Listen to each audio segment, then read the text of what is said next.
Super nifty. So like when you were out there running like these ciphers, did you run into anybody cool? Yeah, a few people. I had the privilege of working with Jibo the Pro, who's like, New York City kind of staple, DJ. He was him and Double R. They would put out mixtape, known for putting out mixtapes way back in that. So we a friend of mine, like one of my mentors, knew him, and so we used to record demos in his basement, Jibo the Pro. And I remember coming to his crib one day, and this dude walks past me, and my friends who were older than me was like, "Yo, bugging out, like you know who that was?" I didn't know who it was, and it was Cool G Rap. They're like, "Yo, I was Cool G Rap," and I'm like, oh, "Okay." I didn't know at the time who Cool G Rap was, so they had to school me, put me on everything. I'm like, so, but like now in hindsight, I'm like, man, that's pretty cool. Like I was coming in while he was going out. Same thing with we used to record with Vinny Idol, who's a producer for the Locks and Rough Riders and those guys. And so we would show up and like Jadakiss, Styles, and those guys would be either there, we had to wait, or they would be leaving while I was coming in. So that was pretty cool. And then yeah, just I'm trying to think, Tony Touch, bumped into Tony Touch and other folks around. Tony Toca. Yeah, it was Touch is such a dope. He's such a great like representation of the culture and you know what I mean, the New York scene. Like he's still active to this day, still like fucking puts on a hell of a fucking party. Like yeah. And has been around doing it for real hard for like all these years. Yeah, he's definitely one of the greats. Not only like creatively and musically, but even just as a person. I remember bumping into him later, as a young adult, and I was working at a hospital in East Harlem, and I had my scrubs on, and I was outside on a break or something, and he's walking down the street. I'm like, oh my God. So I start talking to him. I'm like, yo, blah, blah, blah. And then I'm like, yo, would you mind if I run inside and grab my demo for you? Like it was in my job, in the locker room. People don't gotta wait. He's going somewhere. And he was like, nah, go ahead, cool. And like I ran in, grabbed it, came, he was mad cool, asking me questions, like, oh, boom, boom, boom. And so he showed a lot of love. And then years later after that, I remember driving home one night and just randomly listening to his show on, it was on Sirius Satellite at the time. And I heard one of my joints come on, and I was like, that was huge for me, I was like, man, that's crazy. So shout out to Tony Touch. That's a big knowledge nugget right there if you think about what you just said. Because, a lot of us be into immediate gratification with pretty much all things related to marketing and branding, and we're not very patient. Like, I had a moment where somebody once told me, I'm going to book you one day for a performance, and I wrote it off. 18 months later, I got an email from those people. So in that same kind of idea, right? Like, you gave this guy your tape, and you never heard. For you, it was just nothing. And if you were like a petty person, it was fuck that guy and I'm out of it, and saltiness. But nah, you weren't. And then you allowed yourself to fuck with his shit stills. And then you got the blessing of finding out that the universe had that shit in motion and you weren't even cognizant of it. That's actually a pretty big thing to pay attention to, because that's kind of how I see life working a lot more than the part where you get rewarded right away. Oh, yeah. Yeah, instant gratification is problematic, That's why I got to jump off of social media every now and then, because, it wires your brain for that, wires your brain for instant gratification, and it's not always been. Yeah, I know. Yeah. That's a big point too. So you're like, still like you're doing the teenage thing and you're basically performing at all these places and you're kind of already building up a bit of a reputation. And you had your tape at that point that you made also. So you have something to push at that point. And then what kind of comes after that in terms of your story? Because that's already a pretty strong point by like, let's say 15-ish. Like, you're coming in hot. Yeah, so, yeah, I mean, around that time, like I was just recording a lot.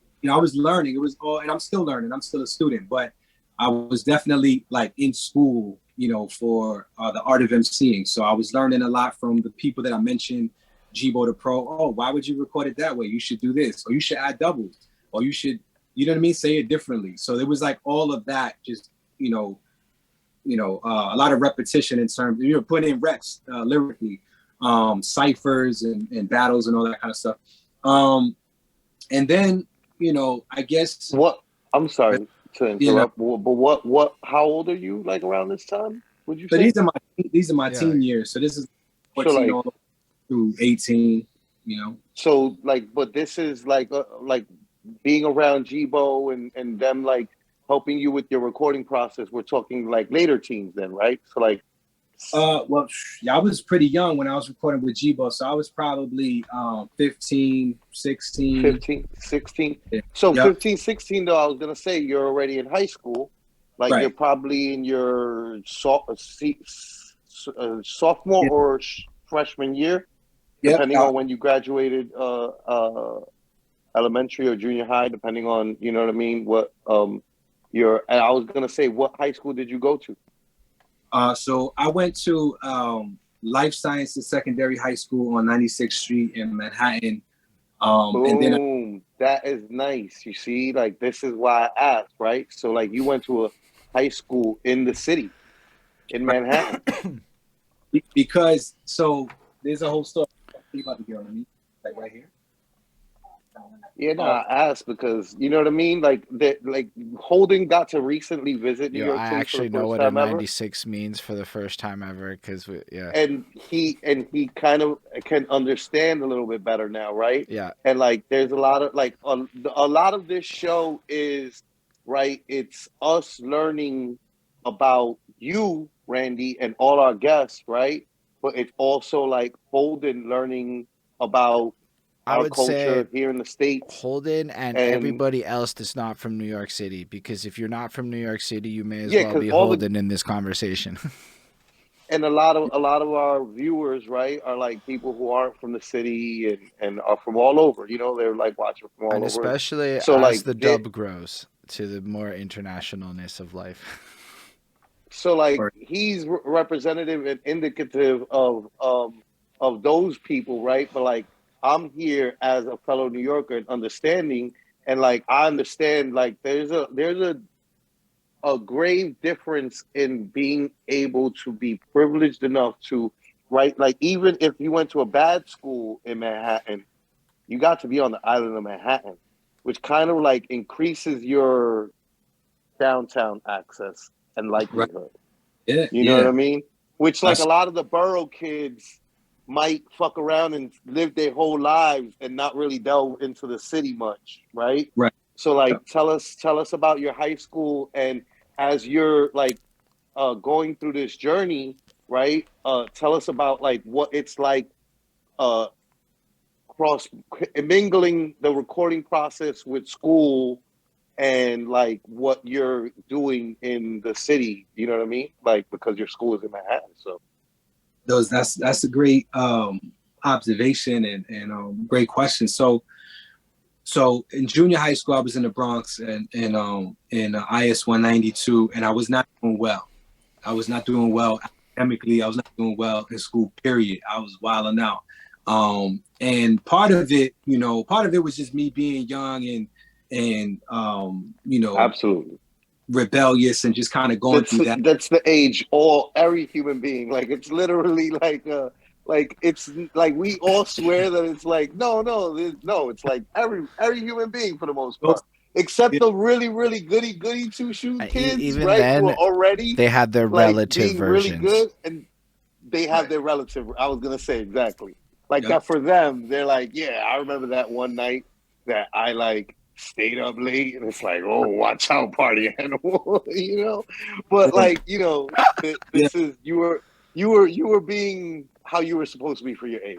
Yeah. So I wasn't doing well in school, and so part of it was that, like I mentioned, and then the other part was I was so into music and writing rhymes that it was very difficult to keep my attention in class, and so I would daydream a lot. I would write rhymes a lot, and so my mother saw that I was not doing well, and she actually worked at Mount Sinai Hospital in Manhattan, and I guess she heard about this. She wanted me to be closer to her. You know what I'm saying? So she put me on like, yo, this is opportunity. It's a secondary school. It's like, it's a different vibe. The year I came in, it was only freshman class, like the first year, and then you got to be able to go in there. How? Because you're still living in the Bronx, right? So it's not your own school. Yeah, exactly. Yo, So is that So a this thing? is Like like you she can't used her just address and no, you can't. You go to like for elementary school and junior yeah. high school, Oh, you before kind time. of go you go to your zone school, and then Yeah. for high school, you can choose to go to a non-zone school, but like usually, like sometimes especially if it's like a specialty school, they require okay. you to like be local Test or interview or something. Yeah. or So test exactly. yeah, it was a secondary school. So I think the way it kind of operated, like the way we see charter schools today, if I'm not mistaken, Yep. because I didn't have to go to an interview or anything like that, and it wasn't my zone, unless mom did something I wasn't aware of. But I ended up going to this school, taking the 6 train from the Bronx to 96th Street, and like you mentioned, it is interesting, especially 96th Street, because I've always looked at 96th Street as the border between Yes. East Harlem, Harlem Uptown, and like Manhattan downtown. Yes. Like Absolutely. 96 South is completely different from 96 That's in Manhattan. That's where yeah, Manhattan starts. right. Uptown is all everything from. I mean, it's debatable, right? I've had this discussion with many New Yorkers. I don't know if you're familiar with Jay Smooth. And Jay Smooth is from that area, right? That cusp of uptown to up what would be considered like Upper West Side or Upper East Side, right? And that's where the bougie live, right? And like it's almost like a border, like it's like between 96th Street to like maybe like I've heard people debate all sorts of numbers. I consider it like 100th Street, like right around there, like where it really, stops. It's pretty much when the bad buildings, right? Bad buildings, like stop and the nice buildings, start. I Yeah. guess you could say Yeah. how they So would put it. on 96th Street, if you go, I mean, at that time, you go 1 block south, 95th Street, and you had the condos and the nice restaurants and coffee shops. If you went from 96 up 1 block north, 97, you had Washington Housing Projects right there, and Metropolitan Hospital and all of that. So anyway, so that was interesting because I was going uptown and downtown and kind of running around there as well. And then again, I was so in love with this music, man. Took up everything.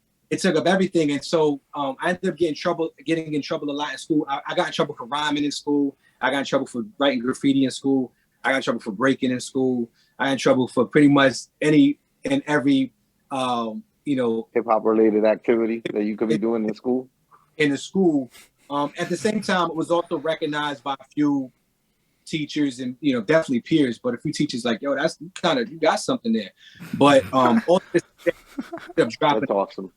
That's Yeah, awesome, by the way. Like that's super, like I like to use the word privilege, right? And like you were privileged. You were privileged to have some teachers who obviously cared. You know what I'm saying? Like, which is rare. So like, which is and it's wild because so I ended up dropping out of school. So I did my freshman year, just totally, failing on my classes. And then we tried to do like the last hurrah, and I ended up going to Lehman High School the following year in the Bronx, back to the Bronx. And Lehman was just such a huge school. Like I was lost. Like I'm like, yo, people don't even know if I'm here. Like nobody cares. Yeah, I don't matter. And so I would just be out. I'm like, all right, I'm out. And that was, And you guys had like, if I'm not mistaken, you guys got to have outside school lunch, so it made cutting school pretty fucking easy. You know what I mean? These are all nuanced things that like you only know as a New Yorker, right? So like certain high schools in New York City, you can't leave the school for lunch.